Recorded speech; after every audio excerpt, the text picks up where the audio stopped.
Halo guys, kembali lagi di Deka Channel. Kasus misteri yang akan kita bahas kali ini adalah misteri tentang orang Bunian. Oke, langsung aja kita bahas tentang misteri orang Bunian ini. Cek it out.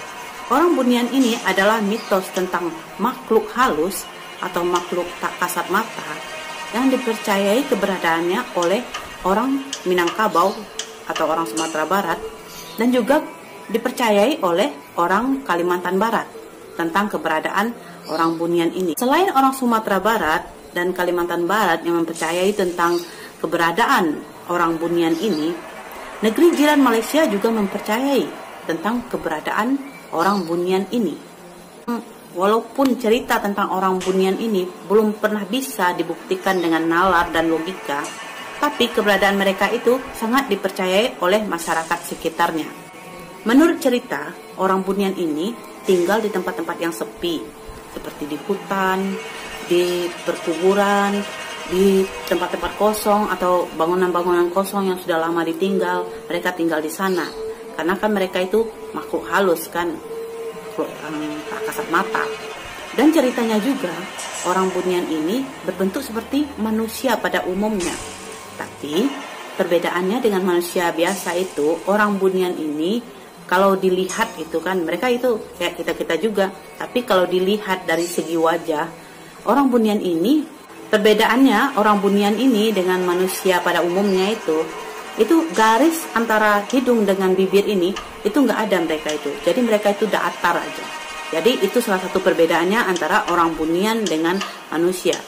Juga orang Bunian itu, alisnya itu ketemu. Katanya begitu. Jadi dua alisnya itu ketemu di sini. Panjang gitu. Terus ada juga yang bercerita kalau orang Bunian itu kakinya itu kebalik. Jadi kalau kaki orang biasa, kaki manusia biasa itu kan jari-jarinya itu ke depan. Kalau mereka jarinya ke belakang. Jadi tumitnya yang ke depan. Gitu ada yang bercerita kalau misalnya orang Bunian itu seperti itu kondisi kakinya. Orang Bunian ini karena mereka itu makhluk halus ya, makhluk tak kasat mata. Jadi mereka itu terkenal sangat sakti-sakti. Jadi apa yang mereka lakukan itu memang nggak bisa dicerna dengan akal sehat. Mereka ini terkenal suka menculik manusia dan dibawa ke alamnya. Dan ada juga sih yang membantu manusia. Ada juga yang pernah bercerita dibantu orang Bunian karena tersesat di hutan. Ada yang bercerita seperti itu. Dan ada juga yang pernah bercerita kalau pernah diculik orang Bunian, habis itu mau dinikahkan di sana di alamnya itu. Tapi ini orang nggak mau karena dia udah menikah sebagai manusia kan, dia udah menikah dan punya anak. Tapi di sana itu dipaksa menikah lagi dengan orang Bunian dan disuruh tinggal di alam dia. Tapi ceritanya ini orang nggak mau menikah di sana karena dia itu teringat anaknya. Seperti ada anaknya memanggil-manggil dia saat dia mau ijab kabul di sana kan, dipaksa menikah itu. Ada terdengar anaknya menangis memanggil dia. Akhirnya dia sadar kalau dia itu udah menikah, dia udah punya anak, dia nggak mau menikah lagi katanya gitu. Terus dipaksa juga walaupun begitu, tapi dia tetap nggak mau bersikukuh, dia nggak mau katanya gitu. Setelah itu entah kenapa tiba-tiba saat dia tersadar, dia berada di dalam kepungan lumpur gitu, kayak di rawa gitu. Saat dia tersadar itu, terus dia berusaha naik kan, dia berusaha keluar dari lumpur itu dan ditemuin oleh orang-orang. Akhirnya dia balik lagi ke rumahnya, walaupun kelihatan seperti orang linglung. Akhirnya dia bercerita tentang pengalamannya dibawa oleh orang Bunian seperti itu. Dan juga ada cerita zaman dahulu nih, ada seorang anak tiba-tiba hilang. Terus akhirnya warga desa semuanya itu mencari anak ini karena udah 1 harian udah nggak ketemu, dia kan nggak pulang-pulang. Akhirnya dicari itu seluruh kampung, nggak ketemu juga. Besoknya dicari lagi, nggak ketemu juga. Akhirnya setelah 3 hari menghilang kan, ditemukan tidak bernyawa, dibawa pulanglah jasadnya itu sama warga kan. Terus dilakukan proses persiapan untuk jenazah, itu kan memandikan jenazah, mengkafani, mensolatkan seperti orang Islam pada umumnya kan.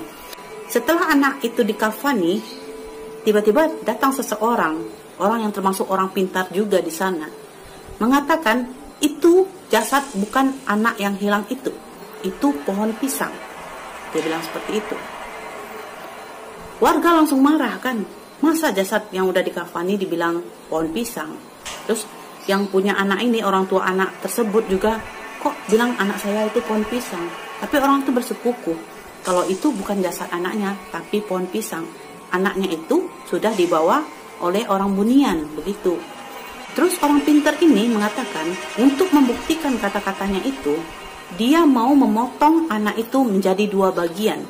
Untuk membuktikan kata-katanya kalau yang lagi terbaring dan dikafani itu adalah pohon pisang, bukan jasad si anak.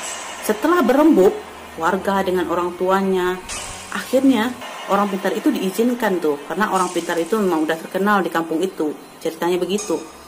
Terus diizinkan untuk memotong jasad si anak yang di mata orang-orang itu jasad si anak. Akhirnya orang pintar itu melaksanakan keinginannya untuk memotong tersebut. Setelah pemotongan itu terjadi, seketika jasad si anak yang tadinya itu dikafani seperti manusia, jasad si anak tersebut berubah menjadi pohon pisang yang dikafani. Terbelah 2 kan, terpotong 2 dia, itu adalah pohon pisang yang dikafani. Ketika itu terjadi, pohon pisang itu terbelah menjadi 2, terpotong menjadi 2 bagian itu, tiba-tiba terdengar jeritan dari pintu belakang rumah si anak ini. Warga terkejut dan orang tua si anak pun terkejut seperti mendengar jeritan suara anaknya. Mereka pun akhirnya beramburan tuh ke arah asal suara.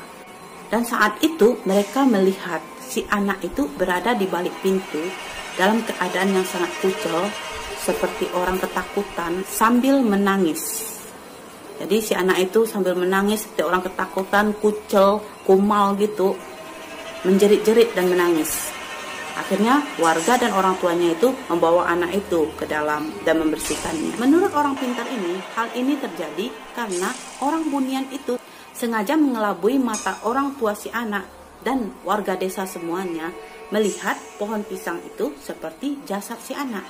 Agar kalau misalnya pohon pisang itu udah ditanam atau dikebumikan, jadi warga dan orang tua si anak itu menganggap anaknya sudah meninggal. Jadi mereka nggak akan mencari lagi anak ini di mana rimbanya. Padahal anak ini memang sengaja disembunyikan dulu biar mudah dibawa sama orang-orang bunian itu ke alam mereka seperti itu. Makanya memang sengaja dibikin drama seperti itu, sandiwara seperti itu, biar anak ini nggak pernah lagi dicari dan dianggap sudah meninggal oleh orang tua dan warga setempat. Begitu tuh ceritanya, salah satu kesaktian dari orang bunian ini bisa mengelabui pandangan manusia. Walaupun kita tahu guys, di dunia ini ada dunia nyata dan alam gaib, tapi kita berharap mereka semua yang hidup di alam gaib nggak mengusik kehidupan di alam nyata. Begitu juga kita yang di alam nyata nggak usah usik-usik kehidupan alam gaib. Jadi kita hidup di alam kita masing-masing aja, biar tenang dan damai aja. Jadi nggak ada yang merasa disakiti dan tersakiti. Kita hidup damai di alam kita masing-masing. Jadi nggak ada penculikan, nggak ada keisengan atau kejahilan dari baik makhluk gaib maupun manusia ke makhluk gaib. Jadi kita berharap juga bagi kaum manusia jangan ada keisengan untuk masuk ke alam yang bukan alam kita gitu. Jadi agar mereka juga nggak terganggu. Nggak mungkin mereka mengganggu kita kalau kita nggak mengganggu mereka. Begitu juga sebaliknya kan. Oke guys, itu dulu pembahasan kita tentang orang bunian. Kita akan jumpa lagi di pembahasan-pembahasan dan topik-topik hangat berikutnya. Tetap di TK Channel ya. See you.